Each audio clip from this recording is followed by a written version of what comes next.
This is the book of Colossians, chapter 3, verse 17. And whatsoever you do in word or deed, do all by Hashem Hamashiach Yahushai, giving thanks to Yahweh by Hashem Hamashiach Yahushai. Genesis. We're going to start first with Exodus 1, verse 1. Let's go there. The book of Exodus, chapter 1, verse 1. So we're going to read Exodus 1 and 1. It says, Now these are the names of the children of Israel, which came into Egypt. Every man and his household came with Jacob. It names the 12 tribes of Israel, the forefathers: Reuben, Simeon, Levi, and Judah, Issachar, Zebulun, and Benjamin, Dan and Naphtali, Gad, and Asher. And all the souls that came out of the loins of Jacob were 70 souls, for Joseph was in Egypt already. And Joseph died, and all his brethren, and all that generation. And the children of Israel were fruitful, and increased abundantly, and multiplied, and waxed exceedingly mighty. And the land was filled with them. With who? With the Israelites. Now there arose up a new king over Egypt, which knew not Joseph. And he said unto his people, Behold, the people of the children of Israel are more and mightier than we. Come on, basically he's about to change a policy, a law. It says, Come on, let us deal wisely with them, lest they multiply. And it come to pass that when there falleth out any war, they join also unto our enemies and fight against us, and so get them up out of the land. That happened here. Same thing. World War I, World War II. They wouldn't let us fight in World War I. They were afraid. World War II, they finally let us fight, but they told us to fight in the other countries for them, not in America, till later on. It says, Therefore, they did set over them taskmasters to afflict them with their burdens. And they built for Pharaoh treasure cities, Pithom and Ramses. But the more they afflicted them, the more they multiplied and grew. And they were grieved because of the children of Israel. Okay? And the Egyptians made the children of Israel to serve with rigor. Okay? Y'all know what the word rigor means, right? Rigor means what? Pain, anguish. Right? It says, And they made their lives bitter with hard bondage, in mortar, and in brick, and in all manner of service in the field. All their service wherein they made them serve was with rigor.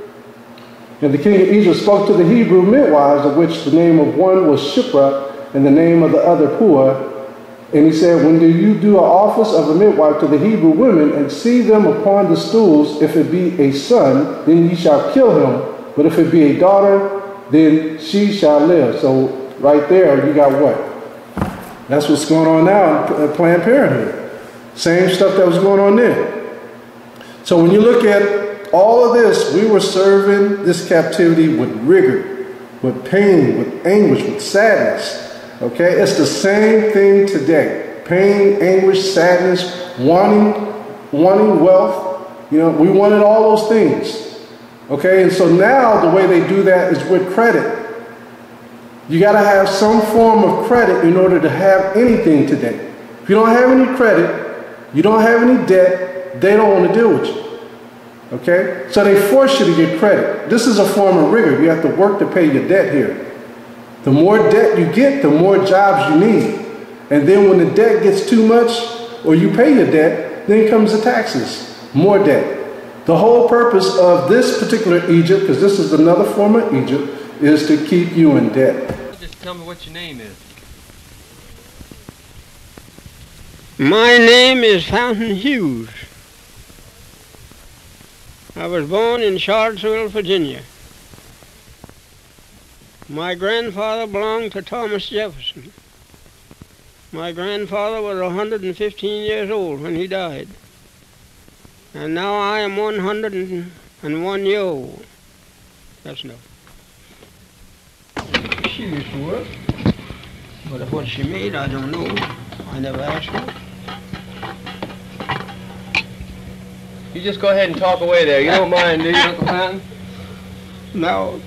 And when now your husband and you both are young, you all try to live like young people ought to live. Don't want everything somebody else has got. Whatever you get, it is yours. Be satisfied. And don't spend your money until you get it. So many people get in debt. Well, it was cheap and I bought it. You spend your money before you get it because you're going in debt for what you want. When you want something, wait until you get the money and pay for it cash. That's what I've done. If I wanted anything, I waited until I got the money and I paid for it cash. I never bought nothing on time in my life. Now, plenty of people, if they want a suit of clothes, they go to work and they buy them on time. Well, they said it was cheap. If you got the money, you can buy them cheaper. They want something for waiting on you for till you get ready to pay them. And if you got the money, you can go where you choose and buy it when you want it. You see? Don't buy it because somebody else go down and run a debt and run a bill, or I'm going to run it too. Don't do that. I never done it. Now, I'm 100 years old and I don't owe nobody 5 cents. And I ain't got no money either. I'm happy, just as happy as somebody that got millions. Nothing worries me. My head ain't even white. And nothing in the world worries me. I can sit here in this house till night. Nobody can come and say, Mr. Hughes, you owe me a quarter, you owe me $1, you owe me 5 cents. No, you can't. I don't owe you nothing. Why? I never made no bills in my life. And I'm living too. And I'm 100 years old. And if you take my advice today, you'll never make a bill. Of course, what you want, give me money, pay them cash. And then the rest of the money is yours. But when you run the bill, so much and so much, and you don't have to pay it. Nothing down. It's all, and when you come to pay, it's all, you have to pay no more. But they'll charge you more. They're getting something out of it, else they wouldn't trust you. But I can't just say what they're getting. But they're getting something out of it, else they wouldn't want your credit. Now, I tell you that. Anybody that trusts you for $2 or have an account with them by the month or by the week, store account or any account, they're getting something out of it. Else they don't want to accommodate you that much to trust you. Now, if I want, of course I ain't got no clothes, but if I want some clothes, if I ain't got no money, I'm going to wait till I get the money to buy them. Indeed I am. I'm not going to say, of course, I can get them on trust. I go down and get them. I got to pay $1 more anyhow. They'll either charge more if they say taxes or so much. But if I got the money to pay cash, I pay the taxes all down cash. Then it's all done with. So many colored people is head over heels in debt. Trust them. Trust. I get it on time. They want a set of furniture. Go down and pay down so much and rest on time. You done paid for them then. When you pay down so much, you may charge you $50 for $100 for a set, and you pay down $25 cash. You done paid for them. That's all it was worth, $25. And you pay. Now I'm $75 in debt now because I have to pay $100. That's it, and it's only worth about $25. But you bind on time. But people ain't got sense enough to know it. But when you get old like I am, you come in and think, well, I have done wrong. I should have kept my money until I wanted this thing, and when I want it, I take my money and go cash for it. And else I do without it. Yes, suppose you want a new dress. You say, well, I buy it, but I don't need it. But I can get it on time.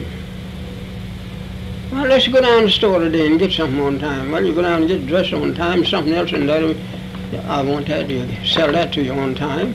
You don't have to pay nothing down. But there's a payday coming. And when the payday comes, they want you to come and pay them.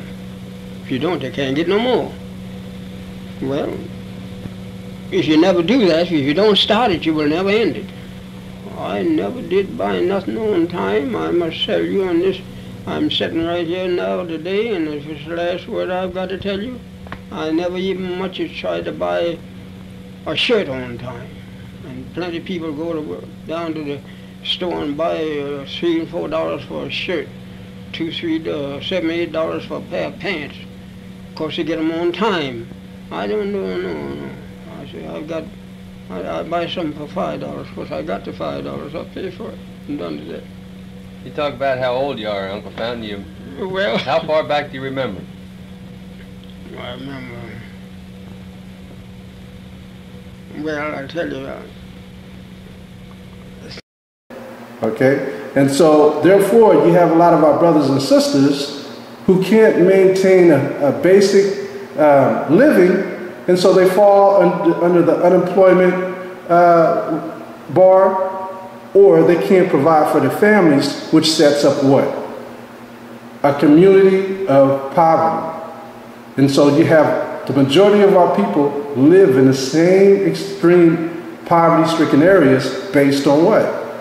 Not having a good income, not having education. So it's the same thing going on in this time. But this time is much worse. Okay, so I wanted to give you kind of a background on what's going on with the children of Israel. So now let's move forward and let's go into what we were speaking about, this name called Ghetto.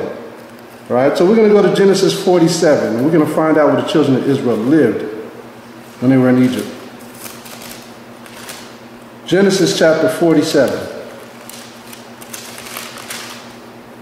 And we're going to read verse 1 through 5. And it reads, Then Joseph came and told Pharaoh and said, My father and my brethren and their flocks and their herds and all that they have are come out of the land of Canaan. And behold, they are in the land of Goshen. Okay, so Goshen was a form of a ghetto, even though the Israelites had the blessings at that time. They didn't have the curses on them at that time. Not during this time. Remember, Joseph had died before all of this happened. Before the rigor came, Joseph had already left. He had already died, him and his brother. So this is before. And he took some of his brethren, even 5 men, and prescribed them unto Pharaoh. And Pharaoh said unto his brethren, What is your occupation? And they said unto Pharaoh, Thy servants are shepherds, both we and also our fathers. Now what were they when Joseph died? What did they do? They built pyramids. They weren't shepherds anymore. They were building pyramids. They were bricklayers. They had an employment. They had to work every day, sun up to sundown, every day, except for the Levites. Verse 4. They said, Moreover unto Pharaoh, for to sojourn in the land are we come, for thy servants have no pasture for their flocks, for the famine is sore in the land of Canaan. Now therefore we pray thee, let thy servants dwell in the land of Goshen. And Pharaoh spoke unto Joseph, saying, Thy father and thy brethren are come unto thee. So when you read about this, this is when we had riches. We turned the land into gold at that time. Okay? That's coming up next. We're about to be that way in a minute. We're about to have the land of milk and honey again. But it's not going to be here in this Egypt. Okay? So let's flip over to one more chapter and verse. Let's go to Genesis 45 and 10. So Goshen was the place where the Israelites dwelt, even when they went into captivity in Egypt. Goshen was a form of a ghetto. Genesis chapter 45, verse 10. And Brother Yahar, can you pull up Goshen in your Bible dictionary? I want you to read the definition of Goshen after we read these 2 verses. All right. Genesis chapter 45 and 10. And thou shalt dwell in the land of Goshen, and thou shalt be near unto me, thou and thy children, and thy children's children, and thy flocks, and thy herds, and all that thou hast. And there will I nourish thee, for yet there are 5 years of famine, lest thou and thy household and all that thou hast come to what? Poverty. All right, so this poverty was the spirit of Satan. Okay, poverty. It's the spirit of Satan. Okay, because when the Most High turns his back, guess who takes over? Satan. Okay, And so that's what you see with our people today. It's the spirit of Satan all in our communities. Okay, Ike, you got that? Goshen? All right, can you read that for me?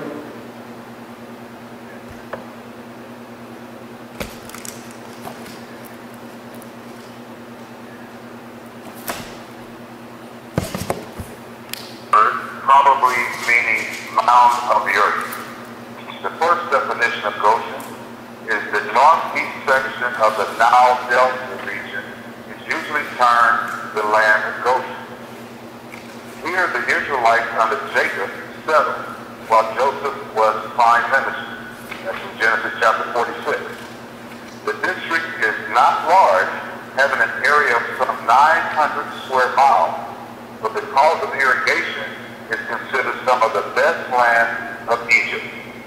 Excellent for grazing and for certain types of agriculture.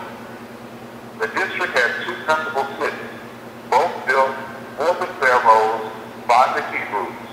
The one of the greater importance had, in various times, at least 3 and possibly 4 names. Zoan, Avaris, and Tanis were certainly its names, and archaeologists not agree as to whether it also bore the name of Ramses. Some indicated a different location for Ramses. Under the name of Avaris, it was for 500 years the capital of Hyksos. The other city, Hittite, is particularly interesting to the student of the biblical archaeology because here is found a proof of Exodus 5:7-13. Where the labor overseers were told to refuse the Hebrew workmen straw for making bricks.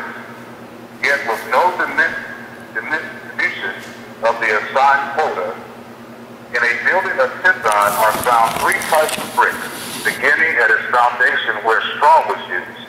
After the refusal of straw, the Hebrews desperately gathered all bits of straw and stubble they could find, and such bricks were found higher in the building. It was completed with bricks devoid of straw. That's the first definition. Want me to go to the second definition? Yeah, how long is the second definition? It's very short. Okay, are you reading from the Zondervan Bible Dictionary, the pictorial one?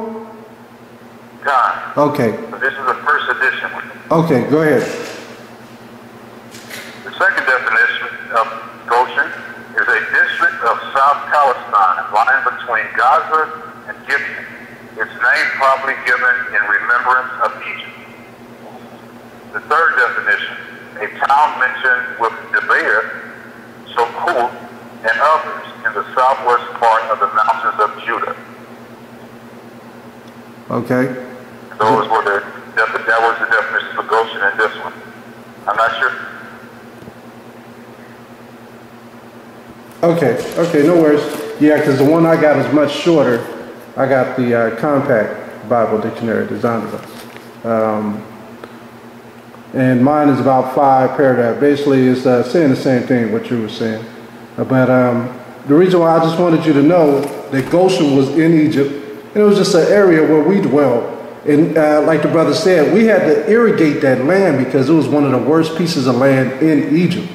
Okay? And so we went in there and changed it to gold. And so at that particular time, what you have to understand is we had our skills, we had our mind intact, and we had understanding of things. In the reverse, we don't have any of that today. We don't have our skills anymore. We don't have our understanding. You know, and so when you look at our ghettos, they're impoverished because the understanding is gone. And that was purposely done when we came over here. They used us up, used what they could get out of us, had us build up their cities. Then they killed us off and closed their ears to keep them from hearing the screams of our children while we were going through all that pain. Okay? They wanted to forget about us. And so that's what we're in now. And so when you look at the definition, first and foremost, let's go to one more verse. I got to get this. Because that's in Egypt. Now, when Daniel was in the land of Babylon, Daniel was in the king's house. But where were the Israelites? When you read the book of Daniel, you never hear where the Israelites were when they were in Babylon. So let's get a segment of another Israelite who lived during the time of Daniel. And let's go to the book of the Apocrypha. And we're going to go to Bel and the Dragon. And I want to show you that the brother Habakkuk, the prophet Habakkuk, was living during the time of Daniel. And we're going to read the history of Bel and the Dragon, chapter 1 and verse 33. I want you to just listen. If you don't have the Apocrypha, I want you to listen and tell me what you think this sounds like where this brother's living. Okay? And it says, verse 33. And it says, now there was in Juri a prophet. What it means by Juri is where the Israelites dwell. So we were called Juri as well. Now there was in Juri a prophet called Habakkuk, who had made pottage and had broken bread in a bowl, and was going into the field for to bring it to the reapers. Okay? So these are the poor. He was bringing it where? To the reapers. But the angel of the Most High said unto Habakkuk, go, carry the dinner that thou hast into Babylon unto Daniel, who is in the lion's den. And listen to what he says when he hears what this angel says. And Habakkuk said, Hamashiach, I never saw Babylon, neither do I know where the den is. So they were living outside of the king's walls, or outside of the king's quarters. In other words, San Francisco, for example, for those of you who are in the Bay Area, if you're not in the Bay Area, think of the biggest cities in your state. San Francisco here in the Bay Area is one of the biggest cities in the Bay Area besides Oakland, San Jose. Well, outside of San Francisco are other smaller cities. They're all within the province of the greater Bay Area, which San Francisco is the empire in this town. Just like New York is the empire state, and all around that empire state you have other states. Okay? So think of this with the time of Daniel. Habakkuk lived outside the city. He dwelt where the Israelites dwelt, and the majority of them were poor people. And he was going out there feeding the poor. Okay? So he said, I've never been to Babylon. I've never been to the great city. So the angel made him go and feed Daniel in the den anyways. All right? So I just wanted to let you see that. So that's a form of the wilderness. Also another form of the ghetto. Okay? Because all the food and water comes from the main city. Let's go to, we're going to go into the dictionary. I'm going to go into the New World Webster's Dictionary. And I'm going to look up the word ghetto for you. Okay? And listen to what this word means. This is the catch right here. For those of you who have never heard this before, listen closely. The word ghetto. Here's the word ghetto. And like I said, this is Webster's New World this is Webster's New World Dictionary of the American language. What edition is this? This is a pocket-sized edition. This was printed in December 1982 by Warner Books. Okay? And it says Ghetto on page 256. It says, a section of some European cities to which Jews were restricted. You hear that? So it says where Jews were restricted. It says any section of a city in which many members of a minority group lives. So this is in December 1982. They were writing this already. So it's where the Jews dwelled. I'm going to read another word. It's called ghetto ties. A lot of brothers, they never heard that word. Ghetto ties. Ghetto ties definition. To keep in a ghetto. To make into a ghetto. So a lot of the suburbs today, they are trying to make what? Into a ghetto. They're trying to ghettoize it. Ghettoize it. So that's ghetto. It's where the Jews dwelt. So that's in that dictionary. Now I'm going to take you to the etymology dictionary. When you go online and look this up, this is an online etymology dictionary. The easy way to find it, let me see. There is a symbol of a griffin on this one. It's like a lion with a shield with wings. Okay? And so I'm going to look up the word ghetto, and I want you brothers and sisters to hear what this says. Ghetto, 1610s. So this is in the 1600s. It says, part of a city in which Jews are compelled to live. Y'all hear that? It says, where Jews are compelled to live. Now I'm going to go a little further. It says, especially in Italy. Now who are in Italy? The Israelites were in Italy, weren't they not? It says, from Italian ghetto, part of a city to which Jews are restricted. That's what we just read in the other dictionary I just brought out. It says, of unknown origin, ... Then it says, of that city's ghetto in 1516. Now I'm going to go a little further. This is the part that's going to catch you. It says, a clipped form of Ghetto, meaning Egypt, parentheses, parentheses, Egypt. So ghetto is another word for Egypt.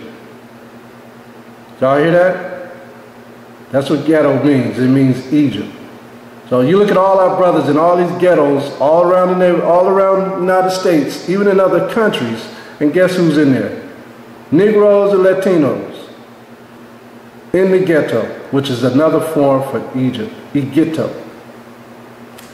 All right? So a lot, they put words right in front of us and we don't pay attention to what they mean. And so we have to understand when we say certain things, we have to be careful. All right? Now I'm going to take you a step further.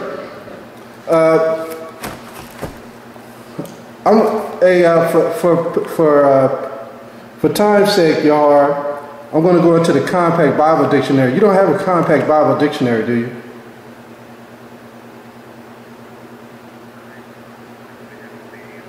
Pictorial? Okay, because that one goes, sometimes it goes way into too much detail. I just want to get to the point on some of these. Anybody else got a Zondervan Compact Bible Dictionary that's willing to read?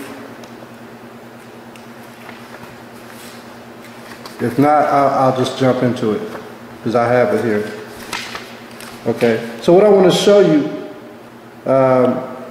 you, is let's look at some cities in this Compact Bible Dictionary, and let's see if it sounds like ghettos in the Bible.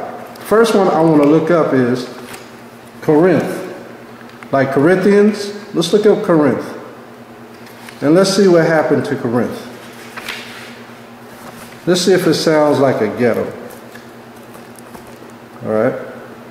So this is Corinth in the Compact Bible Dictionary, Zondervan.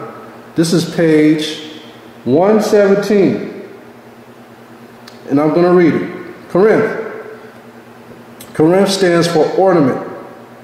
Corinth stands for ornament. It's a Greek city on isthmus, on an island basically, between the Peloponnese and the mainland, destroyed by Romans in 146 BC and rebuilt in 46 BC. Capital of the Roman province of Achaia. Paul founded a church there, wrote 2 epistles to it. So this city was destroyed during the time of Christ, and before, right after the time of the Maccabees, this city was destroyed. So who did they throw in that city? They threw the Israelites in that city after 46 BC when Paul was around.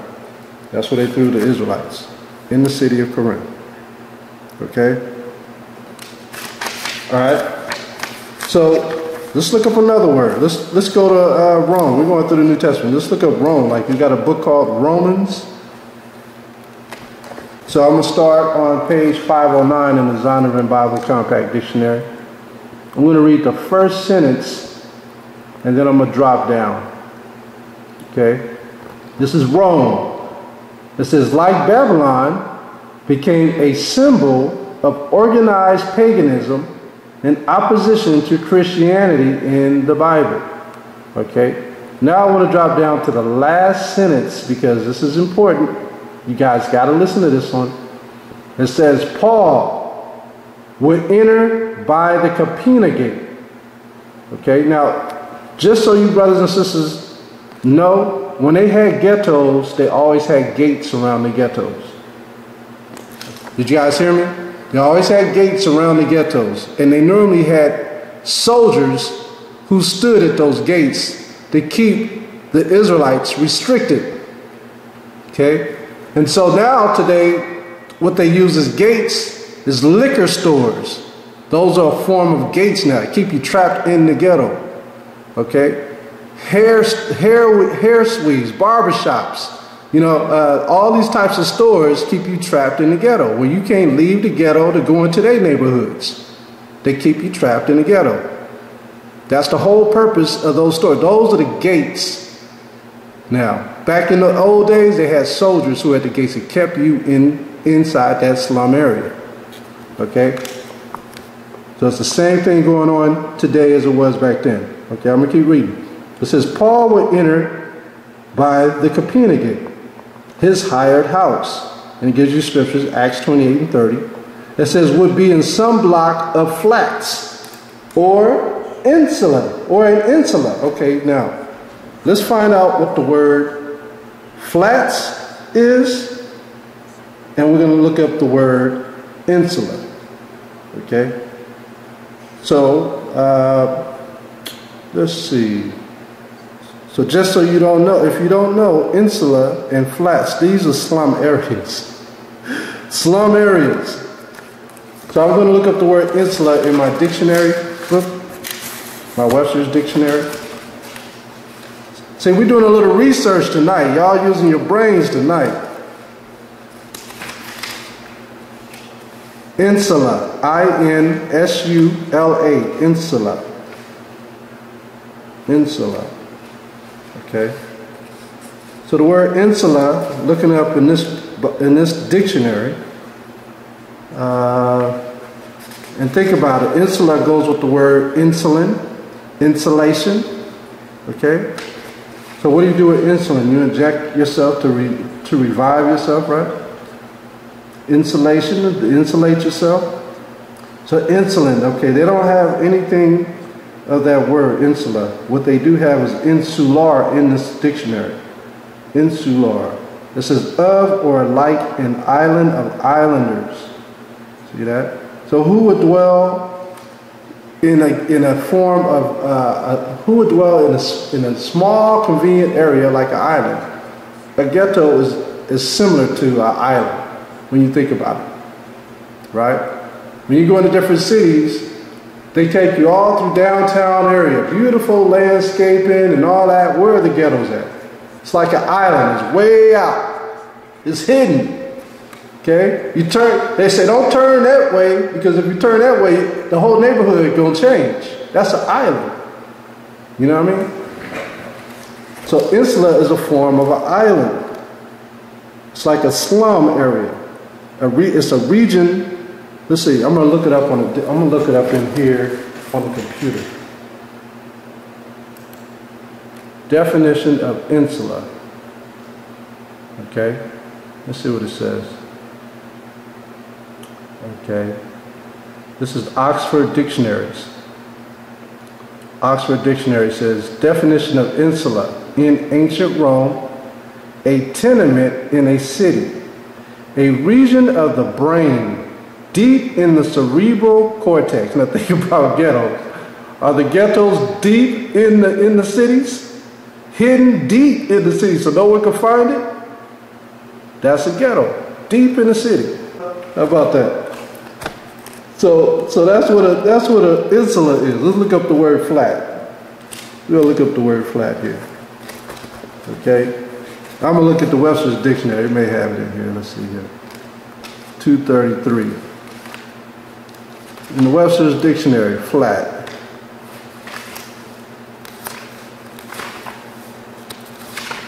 Y'all with me now, right? Here we go. Page 233 of the Webster's Dictionary. Here's the word flat. And it says the flat, it says having a smooth level of surface, lines spread out, broad, even, and thin, absolute denial, tasteless, not interesting, emptied of air, without gloss. That sounds like the hood to me. You know what I'm saying? Wow. Yeah, that sound pretty dark and dimsy.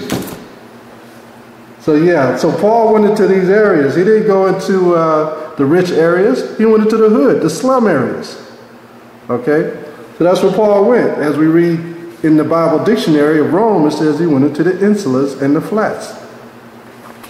So people think that Paul was all over the place. He went into the ghettos. Keep that in your memory, just in case somebody asks you. Let me show you what Tobit did. Let's go to the book of Tobit in the Apocrypha. The book of Tobit. And let's go to the 13th chapter in the book of Tobit. Whoever get it first. Oh, I got it. Tobit, chapter 13. I'm going to read chapter 1 down to verse 3. And listen to where Tobit is.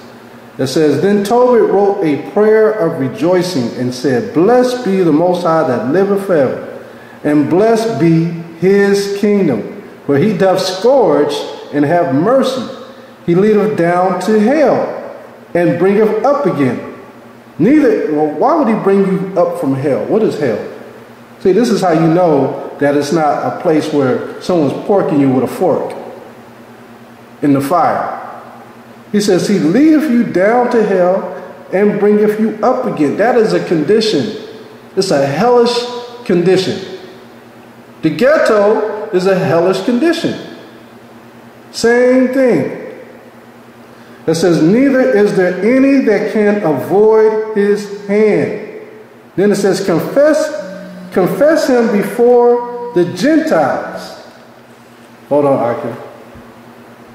It says, confess him before the Gentiles, ye children of Israel, for he has scattered us among them. So where are we scattered? Right amongst the Gentiles. So when Paul was going to these hoods, guess who else was there? He had other slaves there from other places, right? Just like we have Chinese and Japanese, Moab and Ammon in the ghetto. We have the Arabs in the ghetto, Ishmael here and there. We were scattered amongst them. As Tobit chapter 13 verse 1. All the way down to 3. All right, so we were scattered amongst them. Okay, so we just read that Corinth was a ghetto. We just read that Rome was a ghetto. Let's go to the book of let's go to Galatia in the Bible dictionary. Let's find out if that was a ghetto. All these places where the Israelites were scattered were ghettos. Okay, or for lack of understanding, those who don't know, Egypt. It was another form of Egypt, like the etymology dictionary just said. All right, so we're going to, in the Bible dictionary, let's see. This is page, if you have a compact Bible dictionary, it's going to be page 185. Page 185, and it reads Galatia for Galatians. It says, originally a territory in North Central Asia Minor where the Gauls settled. Y'all know who the Gauls were? The Gauls were the French. Today we call them French people. But the people in France were poor people. Okay, so it says, later the name of a Roman province in Central Asia Minor organized in 25 BC. The cities of Antioch, Pisidia, Iconium, Lystra, and Derbe belong within this province.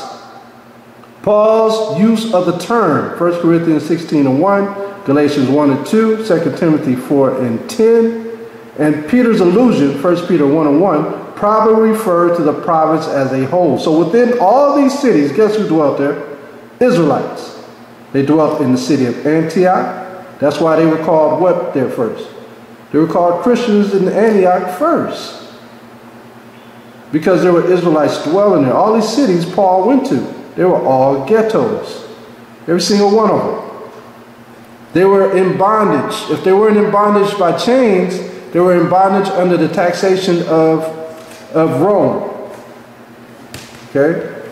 We have to understand that.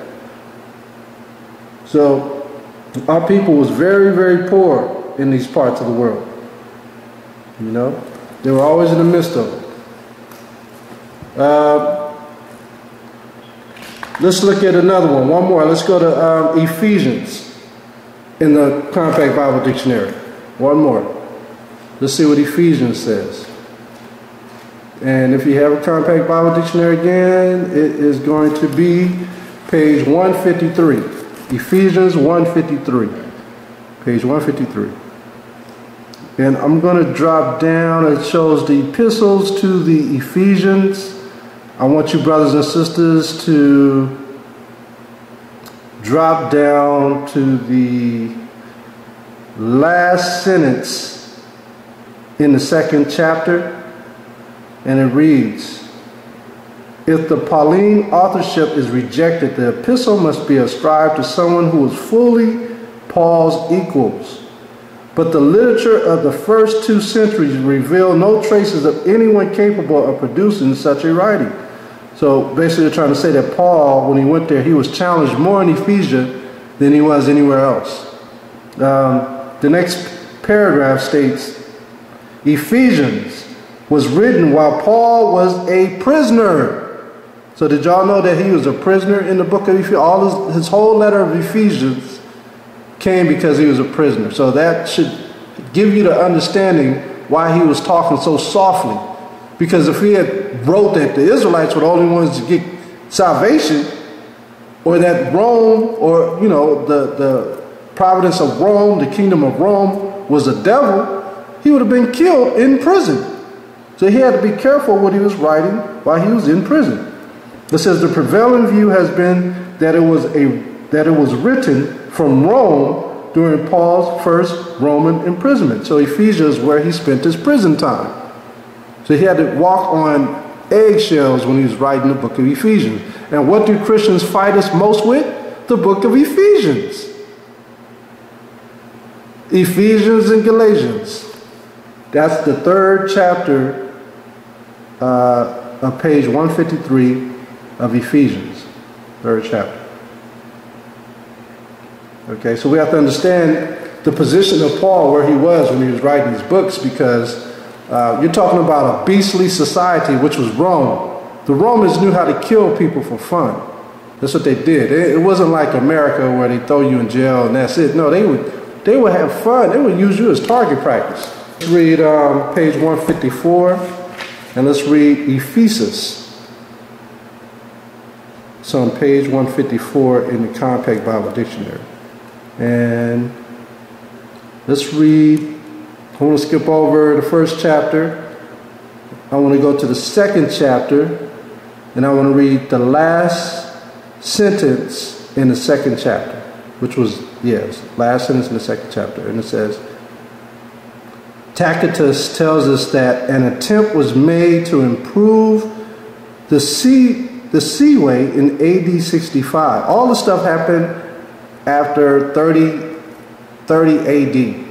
Okay? Most of the stuff happened after 30 AD. Mashiach Yahushua had already passed away. And this is when the Gospels really started to spread. It says, but the task proved too great.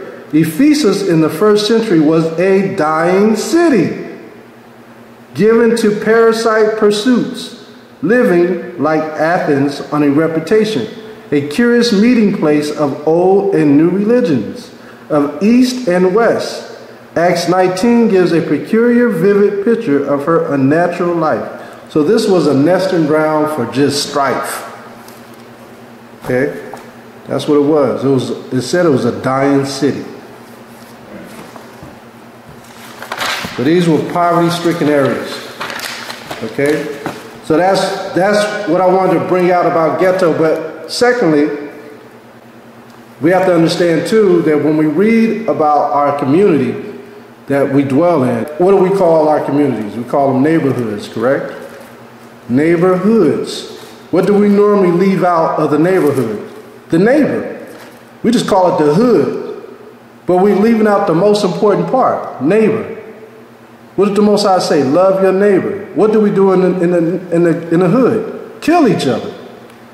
We took the neighbor out and desecrated the neighborhood. Even on the music, on the rap videos, they take out the neighbor and use the word hood, belittling our community. Let's go to the book of Leviticus.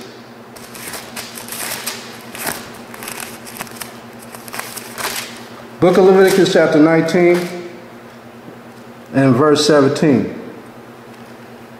Leviticus 19 verse 17. It says, Thou shalt not hate thy brother in thine heart. Thou shalt anywise rebuke thy neighbor and not suffer sin upon him. How are you going to rebuke your neighbor if you don't even use the word neighbor? You just say hood. Now think about that. Think about how bad that sounds. Degrading our neighborhoods. It says, Thou shalt not hate thy brother in thine heart. Thou shalt anywise rebuke thy neighbor and not suffer sin upon him. Thou shalt not avenge nor bear any grudge against the children of your people, but thou shalt love thy neighbor as thyself. Now how are we going to get around that? We're not even saying neighbor no more. The hood, the hood, the hood. Let's go to Psalms.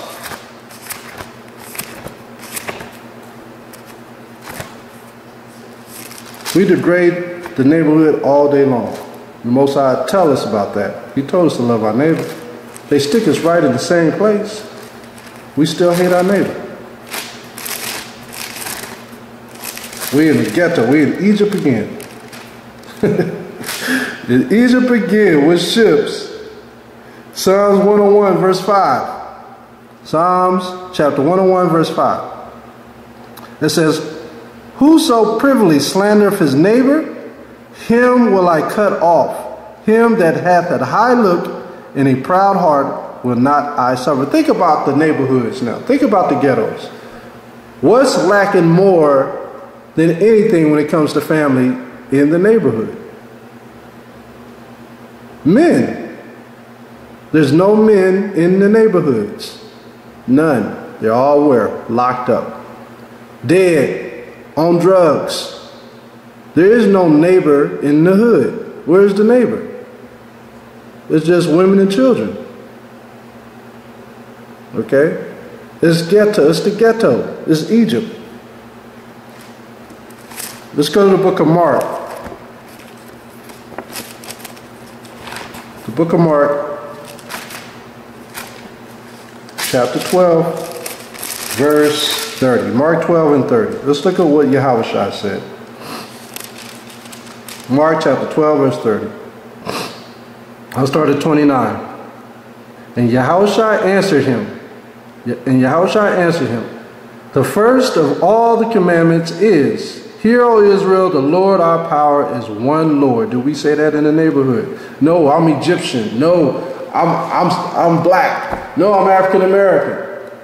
Right? No, I'm a Black Panther. Everything but who we are as a people.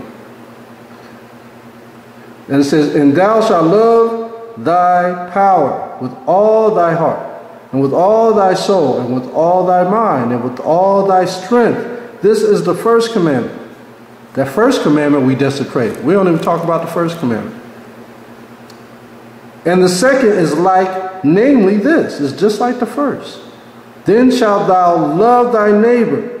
Not thou shalt love thy nigger or the hood. Because that's what brothers say. Man, I'm from the hood, man. You can't talk to me that way. I'm from the hood. They forget the neighbor. Thou shalt love thy neighbor as thyself. There is none other commandment greater than these. We done lost the first two commandments. First two commandments out the window. Out the window.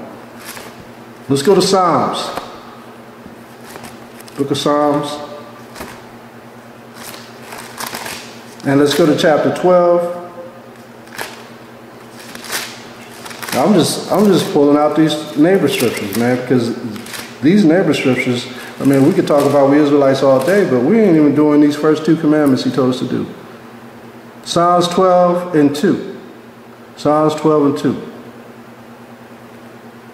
Okay, Psalms 12 and 2. It says, they speak vanity every one with his neighbor. With flattering lips and with a double heart do they speak. The Most High shall cut off all flattering lips and the tongue that speaketh proud things. Who have said, with our tongue will we prevail? Our lips are our own. Who is the Most High over us? That's what brothers say all day long. And look what it says. For the oppression of the poor, for the sign of the needy. Now will I arise, saith the Most High. I will set him in safety from him that puffeth at him. So those of us who come out of this are going to be those who know who his neighbor is. Those who love the Most High. It's the only way we're going to come out of the ghettos. Okay? Let's go to one in the Apocrypha. We're going to bring out two more verses and we're going to close out this class. And for those of you who have questions, feel free to ask. We're going to go to Sirach, the book of Sirach, chapter 28. The book of Sirach, chapter 28, verse 2. The book of Sirach, chapter 28, verse 2.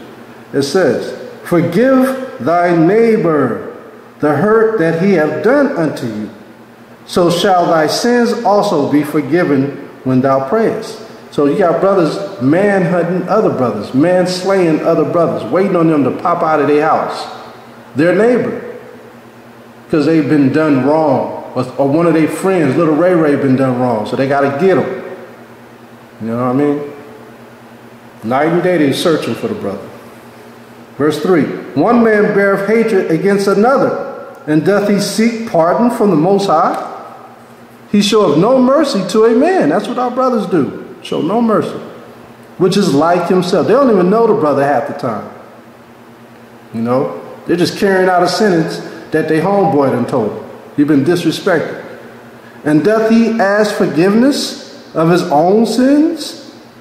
If he that is but flesh nourish hatred, who will entreat for pardon of his sins?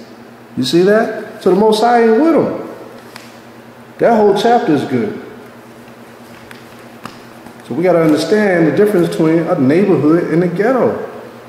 If we understand that we stand for the Most High and we love our brother, and there ain't a ghetto no more. It's a people united. Let's go to Psalms.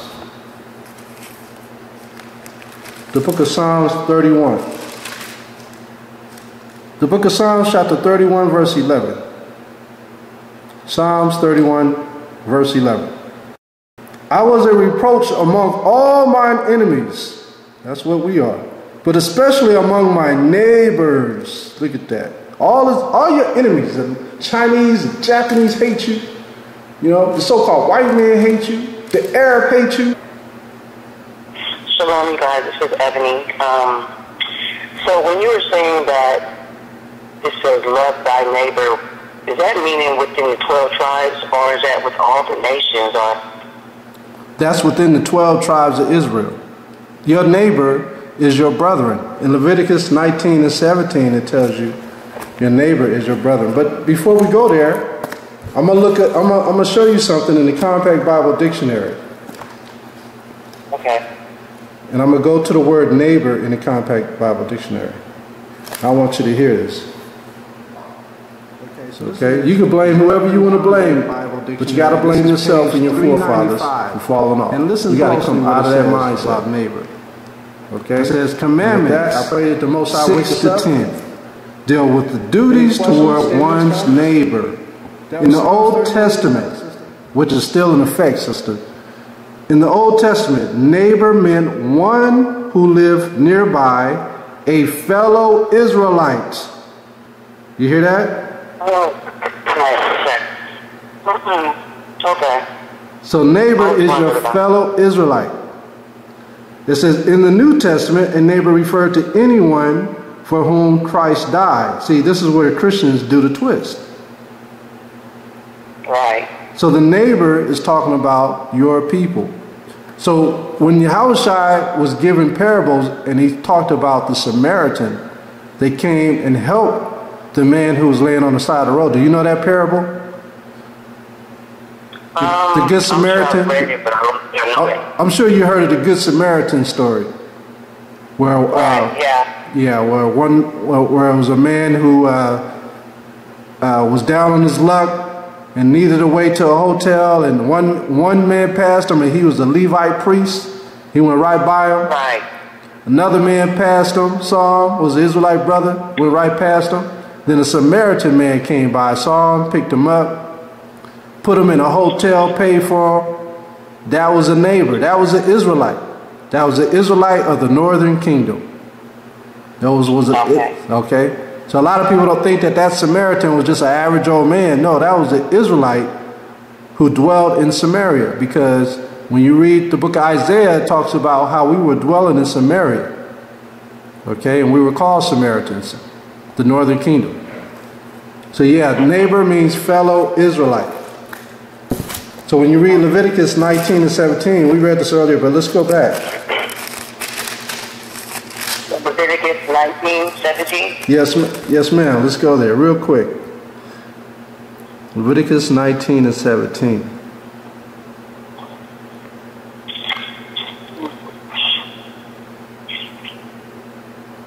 Okay. So, are you there yet? Yeah. Okay, I'll wait for you. I'll wait for you. Okay, so Leviticus 19 and 17 reads, it says, "Thou shalt not hate thy brother in thy heart. Thou shalt in any wise rebuke thy neighbor, and not suffer sin upon him." So this is your brethren. When it says brother in thy heart, that is your brethren of the 12 tribes of Israel. They were the ones who received the commandments, and this is pertaining to them. Verse 18.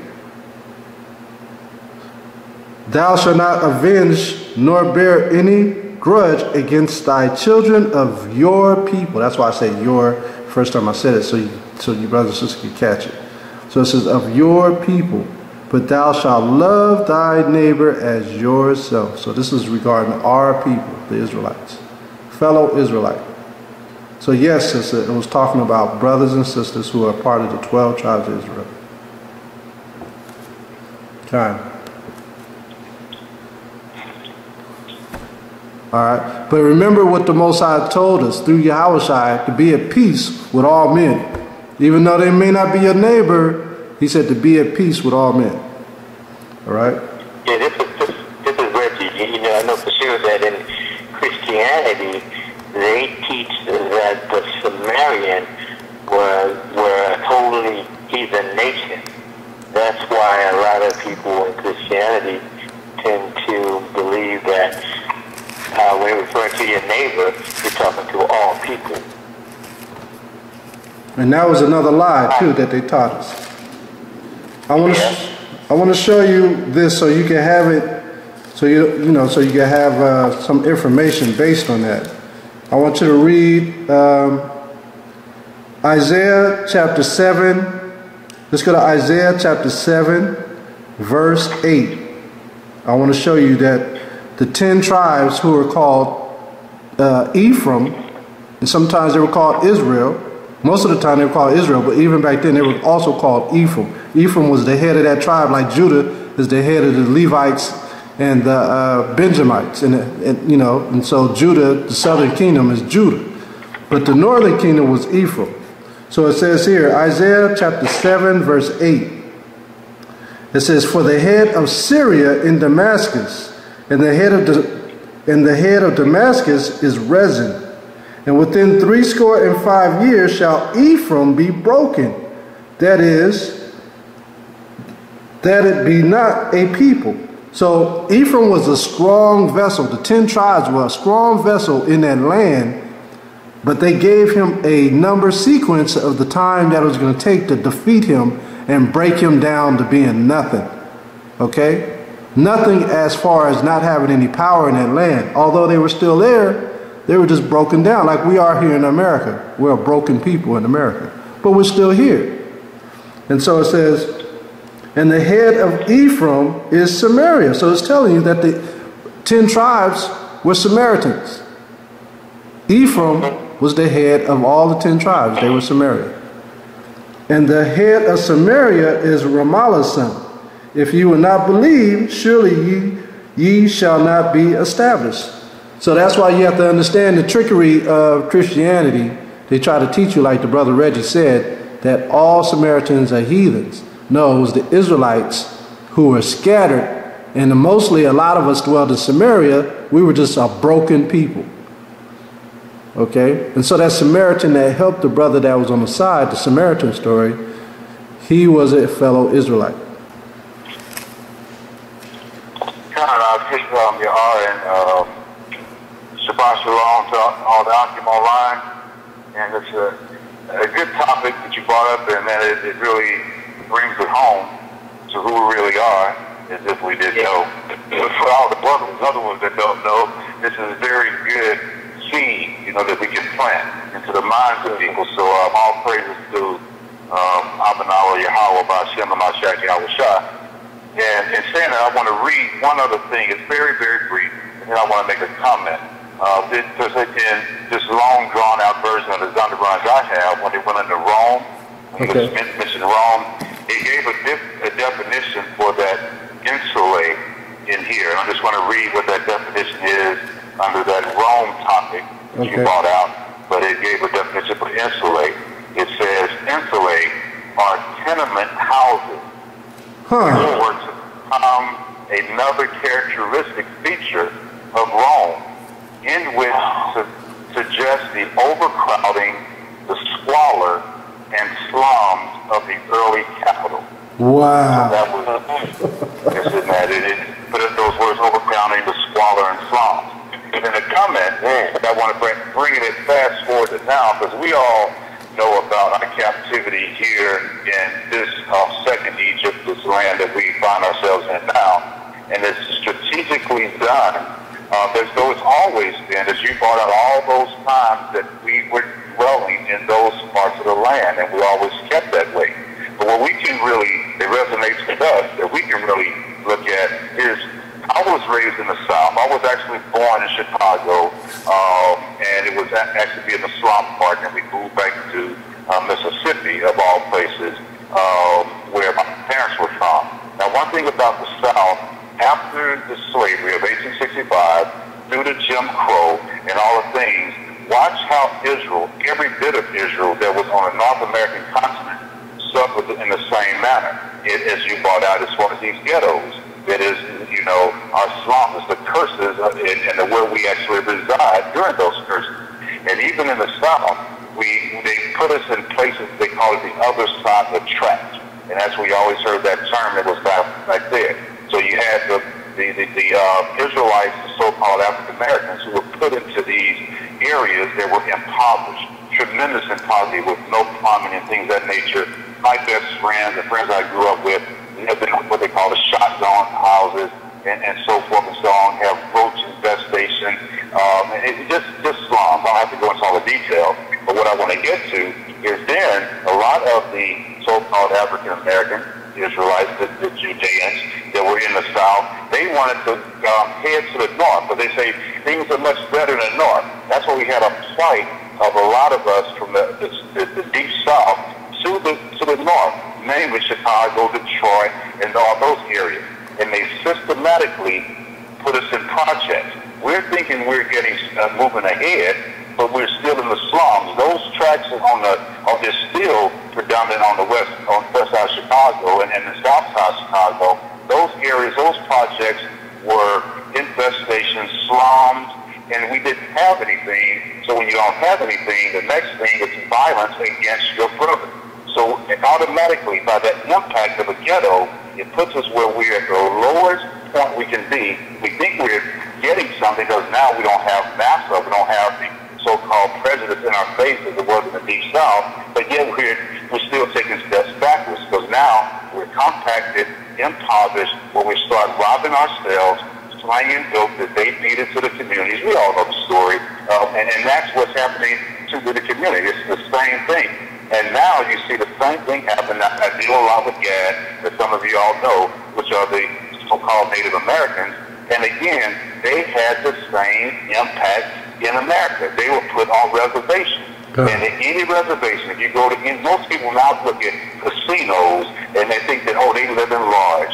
You have the wrong vision of what's really going on. Go to the nearest reservation, actually go on it and see the poverty and the crime and all the things that are plagiarizing Israel today. And so that's just, the nature of who we are in captivity under the curses and where we reside in the ghetto.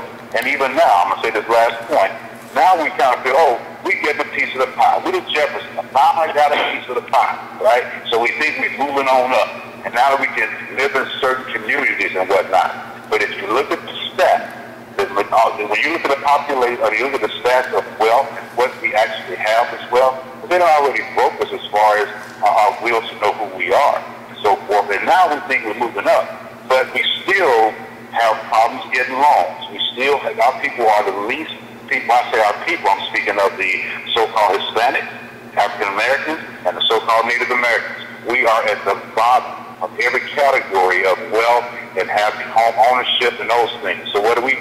We rent, and we all know the areas in the towns we live in that where we dwell, they are highly infested. They still slums. It may not be called like the whole district of the ghetto, but they have systematically now still have the oppressiveness upon our people, or should I say, the most highest people.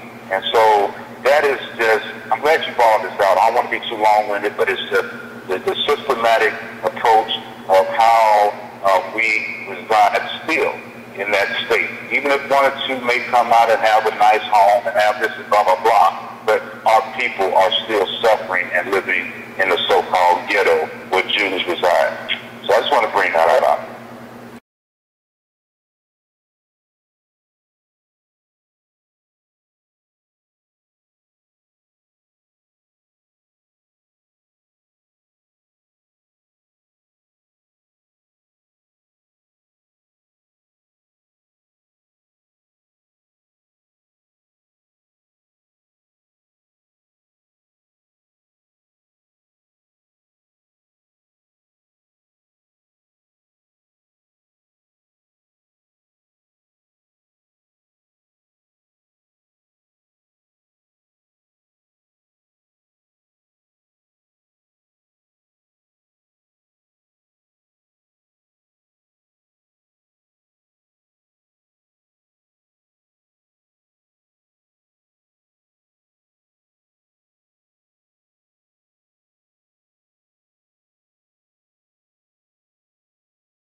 This is the word of the Lord of hosts.